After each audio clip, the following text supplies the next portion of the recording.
घरोघरी मातीच्या चुली या मालिकेच्या जबरदस्त आजच्या भागामध्ये आता वाईटातून चांगलं घडतं तसंच सगळा प्रकार घडलेला आहे.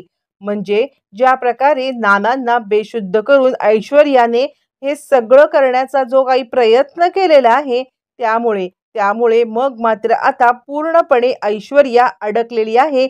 कारण कारण नाना या सगळ्यामध्ये त्या गुंगीच्या औषधाने स्वतः उठून बसलेत आणि ऐश्वर्याचा हात पकडलाय. बरं, आता हे कसं झालंय, काय झालंय, सगळं व्हिडिओमध्ये पाहू. सगळीकडे धूर धूरच धूर, धूरच धूर असा प्रकार झाल्यावरती मग मात्र आता इकडे अवंतिका बेशुद्ध पडायला लागते आणि आता सगळेच जण बेशुद्ध पडत असतात. त्याच वेळेला ऐश्वर्या या सगळ्यामध्ये आतमध्ये एंटर कर आणि आता तिजोरी फोडण्याचा प्रयत्न करते. या सगळ्यामध्ये ऐश्वर्याने फवारणी केलेली असते सौमित्र आणि जवळच असलेल्या अवंतकावरती. नानांवरती फवारणी तर झालेली असते, पण खूप कमी प्रमाणात नानांच्या आता मात्र पर्यंत तो गुंगीचं औषध पोहोचलेलं असतं. तोपर्यंत ऐश्वर्या चोरी करायला लागते. मग ऐश्वर्या सारंगला उठवायला येते. ज्यावेळेस ऐश्वर्या सारंगकडे येते, सारंग उठा, सारंग उठा, मला एकटीच्याने लॉक तोडणं शक्य नाहीये. त्यावरती सारंग आता खोकत खोकत उठायला लागतो. ऐश्वर्या काय झालं, ऐश्वर्या काय झालं असं म्हणत तो ऐश्वर्याला बोलण्याचा प्रयत्न करायला लागतो. त्यावरती ऐश्वर्या म्हणते, सारंग चला, आपल्याला काम करायचंय, इथे बसून तुम्हाला चालणार नाहीये, लवकरात लवकर आपल्याला तिकडे जाऊन आता कुलूप फोडायला पाहिजे. सारंग म्हणतो, ठीक आहे ऐश्वर्या, तुम्ही व्हा समोर, मी येतोच. आणि सारंग थोडासा फ्रेश होतो. ऐश्वर्या म्हणते, पहिले कपडे तुम्ही. मग सारंग आता कपडे घालतो आणि सारंग तयार होतो लॉक फोडण्यासाठी. कारण सारंगला या सगळ्यामध्ये आता ऐश्वर्याने पाणी मारून उठवलेलं असतं आणि पाणी मारून उठवल्यामुळे सारंग ताबडतोब तयार होतो आणि तयार होऊन तो ताबडतोब आता लगेचच जातो, तो म्हणजे फोड करण्यासाठी, कुलूप फोडण्यासाठी. तोपर्यंत आता सारंग आल्यावरती ऐश्वर्या इकडे तिकडे पाहायला ऐश्वर्या आता इकडे तिकडे दागिने शोधायला. तितक्यात तिथे सारंग येतो. काय झालं ऐश्वर्या, सापडले का दागिने? यावरती ऐश्वर्या म्हणते, चावी कुठे आहे? आईकडून तुम्ही चावी घेतली होतीत ना?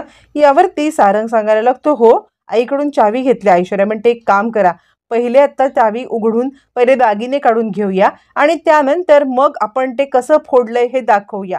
पहिले दागिने काढा, ते लंपास करा आणि त्यानंतर बघू काय करायचं ते. सारंग म्हणतो, ठीक आहे. मग आणि ऐश्वर्या तिजोरी चावीने खोलतात आणि तोपर्यंत नानांना शुद्ध आलेली असते. नानांनी या सगळ्यामध्ये ऐश्वर्या आणि सारंगचं बोलणं ऐकलेलं असतं. नाना या सगळ्यामध्ये आता ऐश्वर्या आणि सारंग यांना बोलताना ऐकतात आणि त्याच वेळेला सारंग ज्या वेळेला तिजोरी खोलतो तर तिजोरीत कोणत्याही प्रकारचे दागिनेच नसतात आणि मग मात्र सारंग गडबडतो. सारंग या सगळ्यामध्ये आता विचार करायला लागतो, हे काय घडलं, दागिने कुठे गेले? ऐश्वर्या म्हणते, तुम्ही काही कामाचेच नाहीये, दागिने कुठे आहेत? यावरती सारंग म्हणतो, मला खरंच काही माहीत नाहीये. यावरती ऐश्वर्या सांगते, मग काही तीर्थयात्रेला जाताना तुमची आई दागिने घेऊन गेली होती की काय? पण हुशार सुमित्राला डाव लक्षात आलेला असतो. सुमित्राने जाताना ज्या वेळेला सारंगने चाव्या मागितलेल्या असतात त्याच वेळेला खऱ्या अर्थ सुमित्राने डाव खेळलेला असतो. ज्यावेळेला सारंग सांगतो, आई तू एक काम करशील का, तू चाललेली आहेस तर तिजोरीच्या चाव्या दे, मला काही लागेल वगैरे. त्याच वेळेला सुमित्राच्या डोक्यात आलेलं असतं की याच्या हातात तिजोरीच्या चाव्या देणं म्हणजे महामूर्खपणाचं लक्षण आहे. या सगळ्यामध्ये हा कधी सगळं फुकवून टाकेल आणि काय करेल हे सांगता येत नाहीये. म्हणून हुशार सुमित्राने चाव्या तर दिलेल्या असतात, पण त्यातले सगळे दागिने, पैसा, अडका ही तेवढीच प्रॉपर्टी असते जी प्रॉपर्टी उरले काहीतरी करण्यासाठी ते लपवून ठेवलेलं असतं. सुमित्रा तीर्थयात्रेला सुद्धा डोकं चालवते. आता सारंग बोलायला लागतो, ऐश्वर्या काय करायचं, इतका मोठा डाव तर रचलाय, सगळ्यांना बेशुद्ध तर केलंय, पण आपल्या हातात दमडा सुद्धा सापडलेला नाहीये. त्यावरती ऐश्वर्या म्हणते, सारंग तुमचा मूर्खपणा आहे. ज्या वेळेला आईकडून चाव्या मागण्याचा विचार केला त्यावेळेला उघडून बघता लगेचच नाही का आलं, पण तुमच्या आईने कुठेतरी घरातच हे सगळं लपवलंय. ही गोष्ट आपण विसरू शकत नाही आहोत. काहीही झालं तरी सुद्धा या सगळ्यामध्ये तुम्हाला काहीही झालं तरी आत्ता ते दागिने शोधणं महत्त्वाचं आहे. कारण जर का तो माणूस इथे आला तर तुम्हाला मारायला कमी नाही करणार. मला अजिबात काहीही सांगायचं नाही आहे. तुम्ही ताबडतोब या सगळ्यामध्ये ताबडतोब म्हणजे ताबडतोब हे सगळं करा आणि आता पहिले दागिने शोध. आता या दोघांचं बोलणं चालू असताना नानांना ऑलरेडी शुद्ध आलेली असते. नाना या दोघांचं बोलणं ऐकतात पण स्वतःला खूप हतबल फील करत असतात. काय करायचं, या दोघांना कशा पद्धतीने धडा शिकवायचा नानांना कळत नसतो. ते उठण्याचा प्रयत्न करत असतात, स्वतःला सावरत असतात. घराचे चाललेले हे धिंडवडे, त्यानंतर घरामध्ये चाललेला हा प्रकार आणि त्यानंतर सारंगचं हे सगळं वागणं नानांना सहनच होत नसतं. त्यातच ह्या दोघांचं उघड्या डोळ्यांनी कानाने ऐकणं, सारंग आणि ऐश्वर्या घरामध्ये चोरी, सारंग या सगळ्यामध्ये ऐश्वर्याच्या होला हो करतोय, हे सगळं नानांच्या आता सहनशक्तीच्या पलीकडे व्हायला लागतं आणि नाना पेटून उठतात आणि नाना आता चिडतात. चिडलेले नाना या सगळ्यामध्ये आता सारंग आणि ऐश्वर्या या दोघांना धडा शिकवा सज्ज होतात. नानांच्या ह्याच्यामध्ये खूप प्रगती झालेली असते.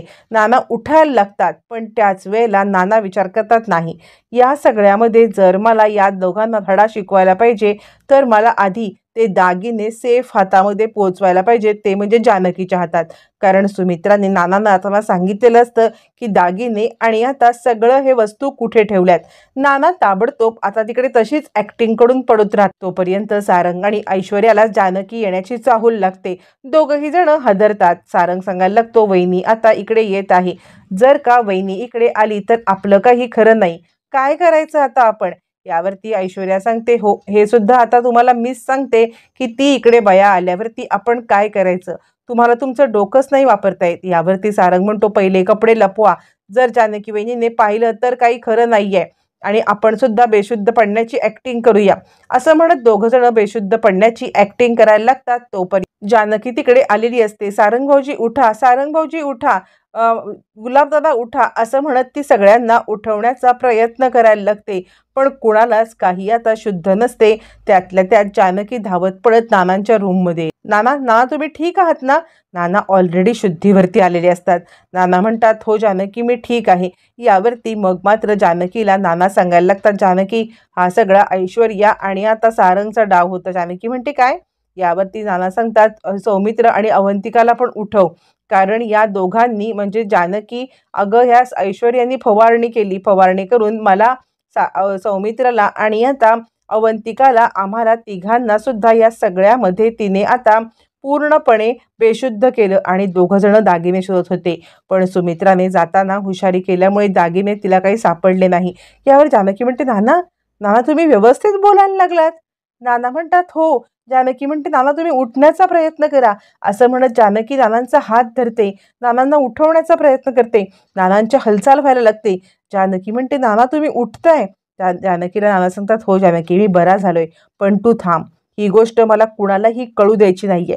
काहीही झालं तरी सुद्धा या सगळ्यामध्ये या नालायक माणसांना जोपर्यंत मी धडा शिकवत नाहीये ना, तोपर्यंत मी आता हार मानणार नाही.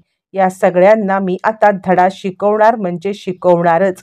असं म्हटल्यावरती आता नाना पेटून उठलेले असतात.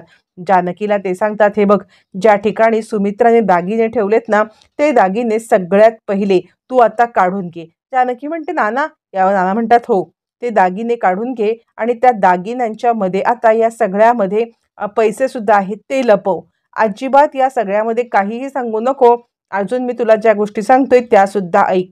तुझ्या देव्हाऱ्यामध्ये कागदपत्र आहेत, त्यात सुद्धा आपल्याकडे भरपूर कागदपत्र आहेत की जे सिद्ध करू शकतील की सारंग हे विकू शकत नाहीये, सारंगने हे इल्लिगली केलेलं आहे. आणि मग सारंगच्या नावावरती हे नाहीये तर सही सारंगची असताना 5 कोटी सारंगने घेणं हे चुकीचं आहे. जानकी म्हणते, नाना ही गोष्ट माझ्या लक्षात नाही आली. यावरती नाना म्हणतात, तू दागिने आणि हे घेऊन जा.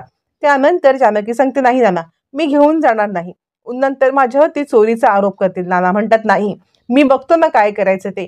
मग तोपर्यंत जानकी नानांनी सांगितलेल्या ठिकाणाचे दागिने काढून घेत असताना तिकडे सारंग ऐश्वर्या येतात. वहिनी, वहिनी काय करतेस तू, तू दागिने चोरती आहेस. यावरती नाना म्हणतात, खबरदार, दागिने ती चोरत नाहीये, मी तिला दागिने घेऊन जायला सांगितले. सारंग म्हणतो, नाना तुम्ही घरचे भेदी आहात, म्हणजे तुम्हाला आम्ही दागिने शोधतोय. यावरती नाना म्हणतात, दागिने शोधत नाहीयेस तू, दागिने तू चोरत होतास. सारंग म्हणतो, नाना शब्द फिरवून मला अडकवण्याचा प्रयत्न करू नका. त्यावरती नाना चिडतात, नाना पेटून उठतात. नाना आता सांगायला लागतात, मी तुला शब्दामध्ये अडकवतोय. अरे मूर्ख माणसा, असं म्हटल्यावरती सारंग चक्क वडिलांच्या अंगावर धावून येतो. मग नाना पेटून उठतात. तुला काय वाटलं मी अजूनही उठू शकत नाहीये असं म्हणत नाना सारंगला पेटवतात. त्याला एक पेटवून आता मात्र त्याच्या या सगळ्यामध्ये पूर्णपणे बरोबर धडा शिकवतात. सारंग हडबडतो. तोपर्यंत ऋषिकेशला जानकीने कॉल केलेला असतो. मग ऋषिकेश सुद्धा आता येतो. ऋषिकेश आल्यावरती मग मात्र आता इकडे ऋषिकेश म्हणतो, नाना ना तुम्ही उठलात? यावरती नाना म्हणतात, हो, या नालायक माणसांच्या तावडीतून तुम्हाला सगळ्यांना वाचवण्यासाठी मला उठणं भागच पडलेलं आहे आणि त्यामुळे मला आता या ह्याच्यावरून उठायलाच लागणार असं म्हणत नानांनी सारंगला जबरदस्त दणका दिलेला असतो. आणि आता नाना सांगतात, खबरदार खबरदार जर या सगळ्यामध्ये पुन्हा या घरात माझ्या कटकारस्थानं करण्याचा प्रयत्न केलात ते आपल्या घरात चोरी करायला लाज नाही वाटत तुम्हाला असं म्हणत मग मात्र आता सारंग आणि ऐश्वर्या यांचं भांडं फुटलंय आणि आता नाना पोलिसांना बोलवतात.